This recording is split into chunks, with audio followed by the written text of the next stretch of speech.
RT is catching up with Michael Preissner, Iraq War veteran and the youngest candidate running for Congress in Florida, one of the key swing states in the upcoming U.S. election. Mike, thanks for sitting down with us. You call both George Bush and Dick Cheney war criminals. Explain why. The war in Iraq was an illegal war. They invaded a country that was, in no way a threat to the United States. The reasons we went there was for profit. We were there to secure that foreign market for U.S. companies, and that's really the bottom line. Are you saying that the only thing that drives U.S. policies in Iraq is oil? Yeah, what really drives U.S. foreign policy as a whole. What's at the heart of foreign policy is whether or not a country is willing to open up its markets to U.S. companies, well, it's willing to open up its labor force and its natural resources. Are you saying that even after the elections, nothing will change?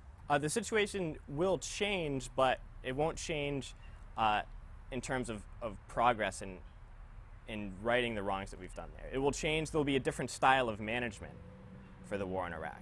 What kind of management?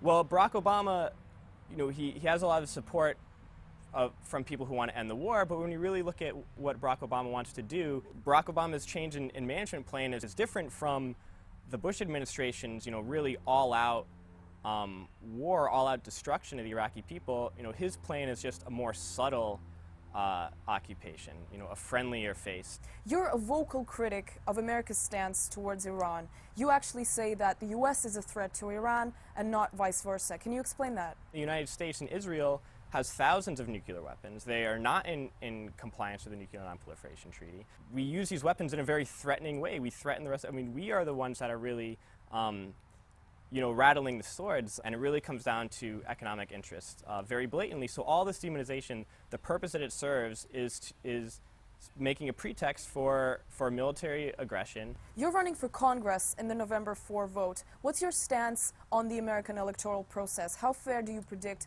these elections will be? The American electoral process is very different from the official version that we're given. We get to choose between two candidates that really represent the same exact interests. We get to vote on two parties that fundamentally believe in the supremacy of corporate exploitation at home and imperialist exploitation abroad. Whether or not our votes are counted in this election, they're votes that are essentially meaningless. So are you saying that it really doesn't matter who the next U.S. president is, Obama or McCain? When it comes down to every single fundamental issue that affects working people, that affects the majority of people in the United States, and that affects the lives of people across the world, it's going to be the same exact thing.